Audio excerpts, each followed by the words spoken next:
নারীদের এত মর্যাদা, কিয়ামতের দিন আল্লাহ যদি বলেন আমি ওই ব্যক্তিটাকে দেখতে চাই, পুরস্কার দিব কোটি মানুষের সামনে। ওই ব্যক্তিকে বলে যেই ব্যক্তি প্রথম আমার বন্ধু মুহাম্মদের হাতে কালেমা পড়ছে, প্রথম আমি আজকে কিয়ামতের মাঠে তাকে পুরস্কার দিব। পৃথিবীর কোটি কোটি পুরুষ একটাও দাঁড়াবার সাহস পাবে না, একজন নারী দাঁড়ায় বলবে মুহাম্মদের হাতের প্রথম কালেমাওয়ালা আমি এক নারী। নাম কি? খাদিজা রাদিয়াল্লাহু আনহা, আম্মা জান আয়েশা। আমি মাঝে মাঝে তাকায় দেখতাম রহমতের নবী আমার হুজরায় বসে গুনগুন করে কাঁদেন। আমি প্রশ্ন করেছিলাম, নবীজি কেন কাঁদেন? নবী আমার কোনো বেয়াদবি হয়েছে নাকি? বলে না, বেয়াদবি হয় নাই। কেন কাঁদেন? বলে ও আয়েশা তুমি বুঝবা না। বলে একটু বলেন। নবী বলেন, আয়েশা আমার জীবনের একজন বিবি ছিল খাদিজা, তিনি আমার দুঃখের সময়ের বিবি, তুমি আমার সুখের সময়ের বিবি। ওই খাদিজার কথা যখন মনে পড়ে চোখের পানি ধরে রাখতে পারি না। ও আল্লাহর বান্দারা, নবীজি খাদিজাকে ভুলতে পারেন না, কারণ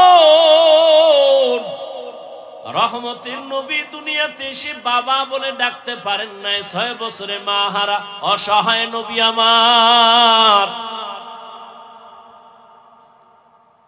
নবী কোথাও থেকে দাওয়াত দিয়া ঘরে আসতেন, আসসালামু আলাইকুম ইয়া আহলাল বাইত বলতেন, গভীর রাতে দরজা খুলে যেত। নবী বলতেন আপনি কি ঘুমান না?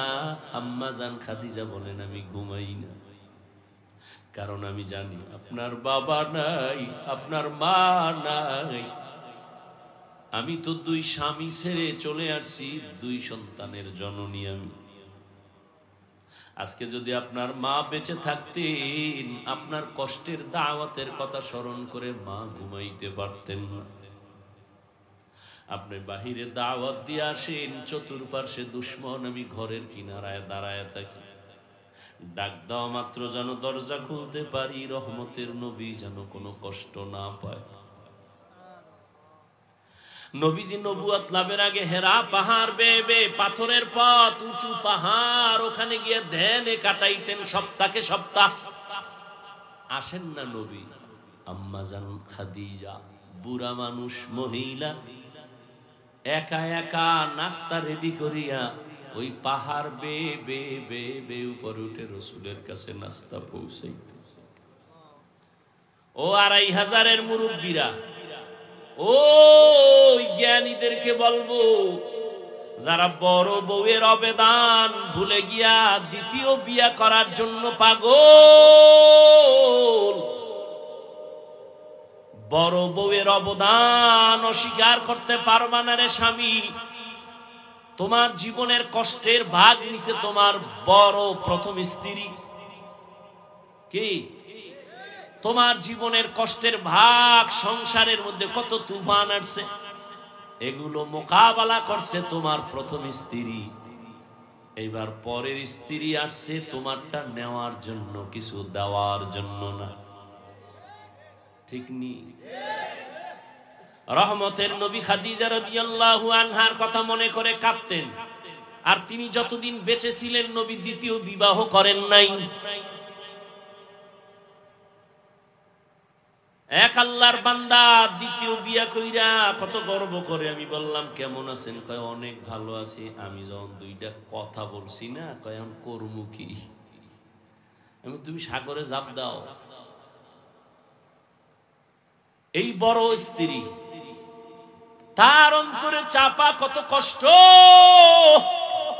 স্বামীর ঘরে এসে কত তুফান আর কত ঝড় ঝাপটা বরদাস্ত করে সংসার আমি সুন্দর করে সাজাইলাম। সাজানো সংসারে আইসা আর একজনে ফুল ফুটাবে, এটা প্রথম স্ত্রী মেনে নিতে পারে না। এরপর আসো সন্তান, ওই ঘরেও সন্তান, দ্বিতীয় ঘরেও সন্তান। যতই বাহাদুরি করো সন্তানের মনে কিন্তু একটা চাপা কষ্ট থেকে যায়, বলতে পারে না। কয়েক মাস আগে রাজশাহী একটা মেয়ে লাইভে আসিয়া আত্মহুতি দিয়েছে, ফাঁস দিয়েছে আর বলেছে, বাবা তোমার কারণে মরে গেলাম, তুমি আর একটা বিয়ে করছো। আমি স্বামীর ঘরে আসার পর আমার স্বামী বারবার আমাকে আক্রমণ করেছে কথা দিয়া, তোর বাবার চরিত্র খারাপ না হয় দ্বিতীয় বিয়ে কেন করলো, এই দুঃখে আমি ফাঁসি দিতেছি বাবা। লাইভে এসে মেয়েটা বলে মরে গেল। কোথায়? খবর নাই হুজুর, খবর নাই দ্বিতীয় বিবাহ করনেওয়ালাদের। পাগল হয়ে গেছে।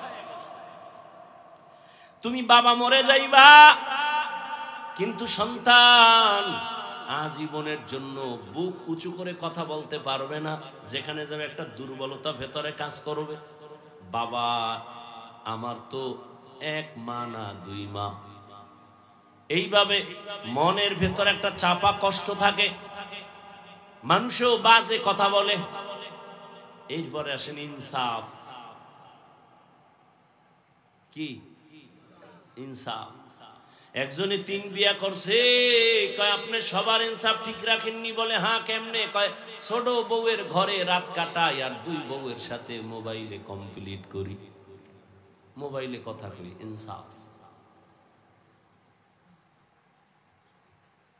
অথচ আল্লাহ পাক বিবাহের আয়াতের ভেতরে বলছেন, ফাঙ্কিহু মা তাবা লাকুম মিনান নিসা মাসনা ওয়া সুলাসা ওয়া রুবা ফাইন খিফতুম আন লা তা'দিলু ফাওয়াহিদা। এটা একটা রেড সিগন্যাল লাগায় দিছে। তোমার যদি প্রয়োজন হয়, তোমার যদি সামর্থ্য থাকে, 2, 3, 4 বিয়া করো। যদি ভয় তোমার অন্তরে থাকে, ইনসাফ বজায় রাখতে পারবা না, একটা নিয়ে জীবন কাটাও। এক স্ত্রীর হক আদায় করতে পারলা কিনা, সন্তানের হক আদায় করতে পারলা কিনা, আল্লাহ আমাদের বুঝার তৌফিক দান করেন। আম্মা জান আয়েশা বলেন, খাদিজার কথা মনে পড়ে রাসূল কান্না করেন। এত অবদান ওই খাদিজার। আরবের ধনাঢ্য নারী, আরবের মধ্যে খাদিজার মতো ধনী কেউ ছিল না।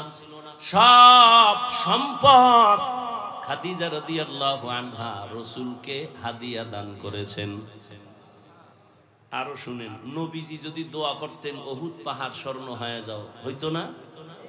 কিন্তু নবীর বন্ধু, আপন মানুষ, বংশের লোকেরা নবীজিকে গৃহবন্দী করে শিয়াবে আবু তালিবের মধ্যে আটকায়া দিয়েছেন। 3 বছর পানি দেয় না, খানা দেয় না, কিচ্ছু দেয় না।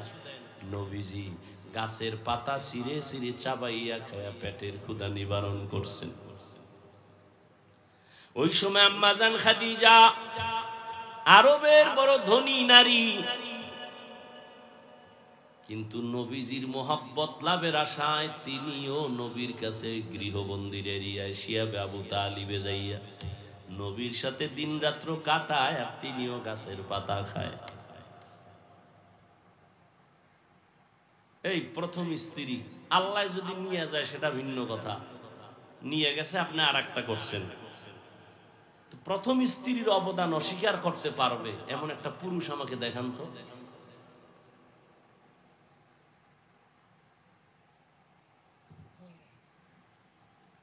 আল্লাহ মাফ করুক, আমার জানা মতে নাই। কি সৌদি আরব আর কি বাংলাদেশ, শান্তিতে নাই কেউ।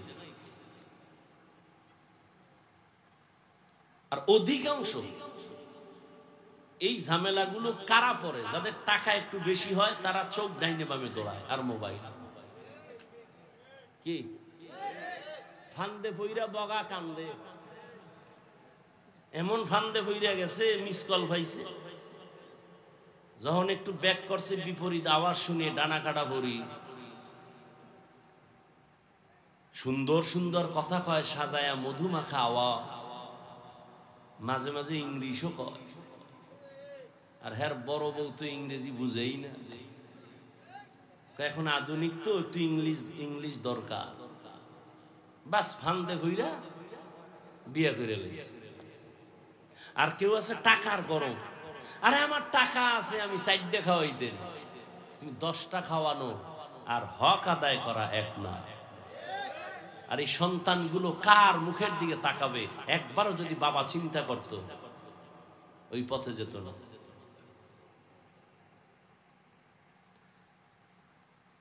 কোন যুক্তি টুক্তি নেই। বিধবা নারী বিয়ে করবে, নাইলে এগো উপায় কি? তো বিধবা নারী কেউ আছে পাও ভাঙ্গা, কেউ আছে সহে দেয় না। এই একটা করোনা দেখি তো, বিধবার প্রতি এত তোমার কদ্দুর মায়া। তুমি তো খুঁজে মুজা দেখবা সুন্দরী রূপসী ডানা কাটা ভরি, চোখ নেই একটা, বাপ পাও ভাঙ্গা হবে না। আল্লাহ আমাকে মাফ করেন, আমিন বলবেন। আল্লাহ আপনাদেরও মাফ করেন। আল্লাহ মা বোনদের ইজ্জতকে আরো বাড়ায় দেন। আল্লাহ পুরুষদেরকেও সঠিক সিদ্ধান্তে আল্লাহর মোহাব্বত নিয়ে চলার তৌফিক দান করেন। আমার এতক্ষণ এই বিষয়ে আলোচনার দ্বারা আপনারা কি বুঝলেন? আমি একাধিক বিবাহের বিরুদ্ধে কথা বলছি। এই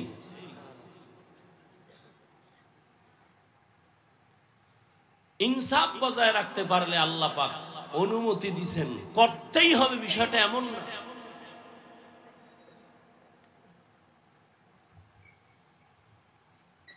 আল্লাহ আমাদের বুঝার তৌফিক দান করে। রহমতের নবী বিধবা নারী খাদিজা রাদিয়াল্লাহু আনহাকে বিবাহ করে সম্মান বাড়ায় দিয়েছেন। ও পর্দার আড়ালের আম্মা জানেরা, আপনারা নবীদের মায়ের মতো মা খাদিজা রাদিয়াল্লাহু তাআলা আনহার মতো দামি নারী, আপনারা আয়েশা রাদিয়াল্লাহু তাআলা আনহার মতো দামি নারী, ফাতেমা রাদিয়াল্লাহু তাআলা আনহার মতো দামি নারী। এরে আম্মা জান, আবার কিছু কিছু আম্মা জানেরও কিছু দুর্বলতা আছে। স্বামী একদিক রাস্তা দিয়ে দৌড়ায়, আম্মা জান আর এক রাস্তায় দৌড়ায়। স্বামীর অঢেল সম্পদ ডান বাম করে চলাফেরা করে, টাকা পয়সা উল্টা পাল্টা ব্যয় করে। এই জন্য একজন মা ঘরের অলংকার, একজন আম্মা যদি স্বামীর কামাই রুজি সব ডাটা নিয়ে চলে, এমন কোন স্বামীর ক্ষমতা নাই যে একটা টাকা হারাম ঘরের মধ্যে ঢুকাবে। স্বামী বেচারা চাকরি করে, বেতন কত 50, মাস শেষ 50, আর সে পরের মাসে 52,000। স্ত্রী যদি বলে স্বামী 2,000 বেশি কেন, একজনে হাত দিয়ে দিছে, মানলাম। তৃতীয় মাসে দেখে 5,000 বেশি। স্ত্রী যদি প্রত্যেক মাসে ধরা দেয়, তাহলে কোন স্বামীর ক্ষমতা নাই হারাম টাকা ঘরে ঢুকাবে। আম্মাজান জিগাইবে কখন, সে আরো খুশি, আরো আনো, যতবারও আনো। এরে আম্মাজান, হারাম টাকায় আরাম নাই। স্বামীকে সঠিক সিদ্ধান্তের পথে চালাইয়েন, না খাইয়া থাকবেন, তারপরও আপনার স্বামী যেন হারাম টাকা ঘরে না ঢুকায়।